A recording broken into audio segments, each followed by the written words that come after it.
Hey guys, this is Homero again. Today we're gonna do a little bit more of TinkerCAD, same like last time, but today we're gonna show you a little bit more of the controls and the options that you have to do a little bit more of design with this software. So today just go with Google and type in TinkerCAD and make sure that you create your account. There's a previous video that I created so that I show you how the account is created. Then after that, make sure that you have the 3D design option selected. There are other options, but today we're just gonna go over the 3D design portion of it. So to start this, just make sure you create your own design by clicking this option. And then just wait a little bit while my slow internet loads. All right, now we can see here there are tons of different things that you're gonna learn today. We're gonna go pretty fast, but I just want you to just get the gist of it, and then on your own time, make sure that you spend some time just getting to know the software and exploring the options that it offers you with this free software. Okay, so now let's start with something very simple. The basic library. There is this basic TinkerCAD library that is called TinkerCAD, and then make sure that you use your pull down menu. There are many options here. Basic shapes, text, numbers, characters. I'm just gonna click over some of them. These are preloaded options that you can just grab and use as soon as possible, but then also you can make your own as well. It gives you the flexibility to create your own shapes or just grab their own and then just kind of play around with them. For now, we're just gonna show you, let's start with something basic. The way it works basically is a click and dragging software. So for example, let's just grab a scuba mask, click and drag with the left side of your mouse, drop it in there. Now you can see I'm moving the, they call it work plane.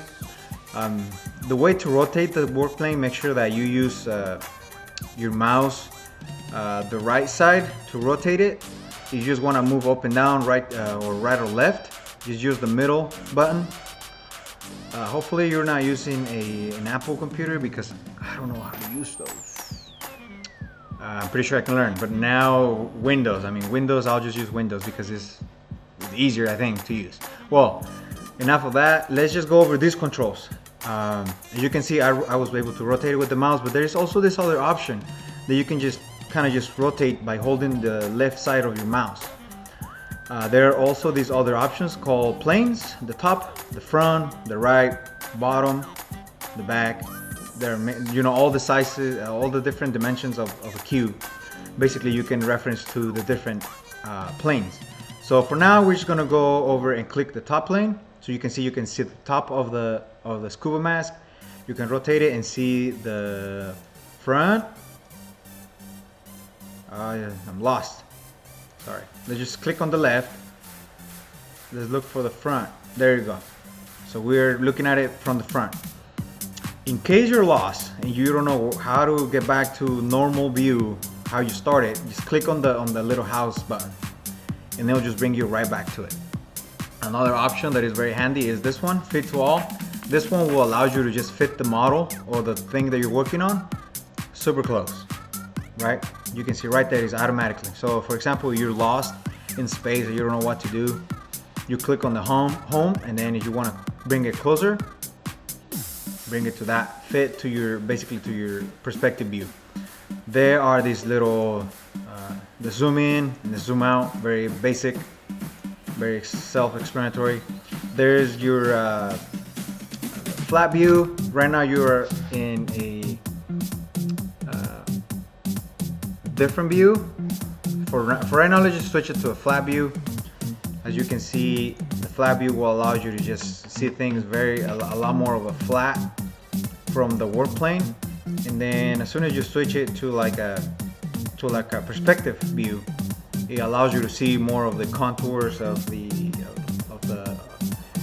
geometry of your model. If you don't know what this ones really do, just go to Google and search for these terms: perspective view, orthographic view, and that way you can kind of just explore what that is, and then it gives you an idea on how those things work a lot better than me trying to explain.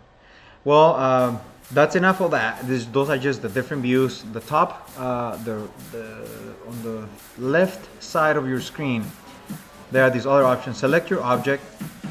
There's options here. There's your copy, paste, duplicate, and repeat. There's your delete button. Very simple, very quick. I'm just gonna do it real quick. Copy, paste, very simple. You just wanna multiply it. There you go. Select both. Just drag it. And bam. There you go. See? You can just multiply these things as many as you want. For now, we're just gonna delete them with the little trash can. Bring this guy to the center. There are also these other options that you can just play around with. The size, you can change the size of your object. These boxes allows you to move it in multiple directions. This one is just one direction. And then this one as well. This little triangle shape cone allows you to go up and down. There's these other ones that allows you to rotate. These arrows right here. See? These things rotate. And then you can also type in the value. I'm gonna go 90 degrees. There you go. See? And you can also just use this and allows you to rotate it. So these are your basic other components here. There's also this one that you can just undo or just go to the next step. For now, to use these other options on the right hand side, I'm gonna delete this one. Bring one of these TINKERCAD libraries characters. I'm gonna bring the basic shapes. There's bring, drag and drop your cube or your box. As you can see here, very basic. Another little options that you have. You can change your dimensions by dragging this little option. There's also solid, and you can change your colors as well. There's a hole. I'll explain to you what that means. For now, let's go back to solid. And then let's just bring a something different. Let's just bring a roof. And since these two, I'm just gonna change the size and change the color because they're the same. I'm just gonna bring it and change it to pink. So now we are going to delete or make a hole to the cube of a shape of this guy. Actually, let's just make it smaller. Rotate it with your mouse, bring it up. There you go. Make sure you get it closer to the cube by using these controls. Right, I'm gonna rotate it. I'm gonna rotate it 180 degrees. See, there you go. I'm gonna bring it down. This guy. As you can see, I'm already inside the green shape. See right there? I can see how I'm inside.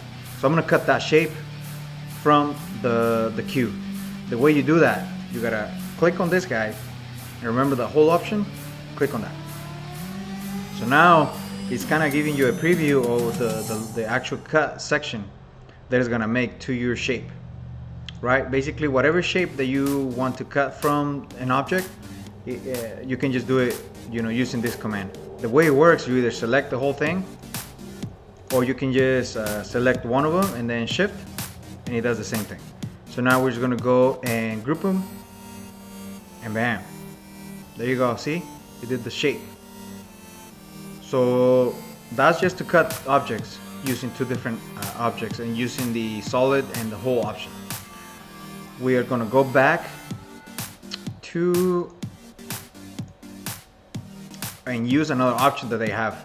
Basically, for example, see how this cut is not center or is not in between the square. I want it in between the square or inside the square.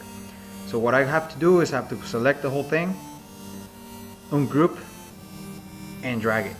Basically, I'm going to select this guy and drag it kind of like in the center, but you can kind of see I'm not in the center. Let's just go and look at it from the top. Again, zoom in. You can use your mouse middle button and then just kind of just zoom in and zoom out with that instead of the little buttons here. Well, it's not in the center. I want it in the center, that center of this green cube. The way that works, you select both, again, both objects, and there's this option called align. Now this one allows you to cut and bring the shape to the correct alignment location that you want. For example, this one is going to bring it dead on center, and this one is also bringing it dead on center. See how we move to the center, and now we have equal spaces on both sides, and then on the top and the bottom sides as well. The other one that is left, I want to make sure that this plane, or this top, this top portion of it is flush with this one, with the cube. Select that one, the whole option, shift, select the cube, align again, and see, it kind of gives you a preview of what it's going to look like. Right now you can see both planes in orange. That's what we want. Select that, and now you can kind of see how is it aligned, and it's flush to the top of the cube. Now the only thing left, I'm going to bring this one, I'm going to select it and group, and there it is. See, now you can cut it, right? It just depends on how you're going to use it. Another option that he has, it's called grouping. Basically that's what you're doing right now with a solid and a hole, but let's just group two solid objects. So what I'm trying to explain here is that, just keep it out of the way, get this way up, move it, I'm gonna rotate it kind of like an angle like that, bring it in just a little bit more, kind of just play with it until you have it where you actually want it. As you can see, this one, see how it is penetrating on the green part, but if I move this one, it doesn't come along with it. I want it to come along with it. I want this one, the cone, come along with the green shape when I move it. So the way that works, you basically do the same thing. You select all the shapes and select group. See how they change colors to the just one single color? Well, now I can just move it. See? Now you can just, and then the other thing is that you can just ungroup them as well if you don't want it. Select on the shape, ungroup them, and now you can just move it around. But I want to show you something real quick. I'm going to group them again. There's another option that I still need to explain. Is group them. Go and look at it from the top view. See how this one is on the left side, and there's this other option that I'm going to show you that it rotates it or mirror the part into the mirror side. So for example, imagine there is like an imaginary line in between. When you use this command, which is mirror, it allows you to change the position of your object relative to just a mirror object. So what you want to do is, so see on this one, see how it mirrors the object to the right side. The only thing that's going to happen though is that the left side geometry is going to disappear. See now how I just change it, and we can do it for other options. So I'm going to mirror it down, see, and then you can just do it however you want to do it. There you go. So now there you have it, guys. These are the basic controls that you can use however you want. Very basic. You know, this one's on the left side, just kind of to manipulate your view and the object quantities. And this one is a little bit more of a complex options that you can just play around with objects, and then from here you can just go and download one of these objects and play around with it however you want, and then you can just create different objects, different geometries. Very cool software that in the future is gonna help you out on different things based on what is it that you want to design. All right, guys, well, that's it for today. Hopefully you guys like it and you guys learn something from it. In the next video, I'm gonna start doing more advanced things this is just very basic, getting to know the software. But on the next one, we're gonna go and actually make something other than the cell phone case, but a little bit more of a complex geometry in using TinkerCAD. If there's any questions or comments, just leave them on the box portion of the video. Anything else, just let me know. Hope you guys like it. All right. Thank you. Bye.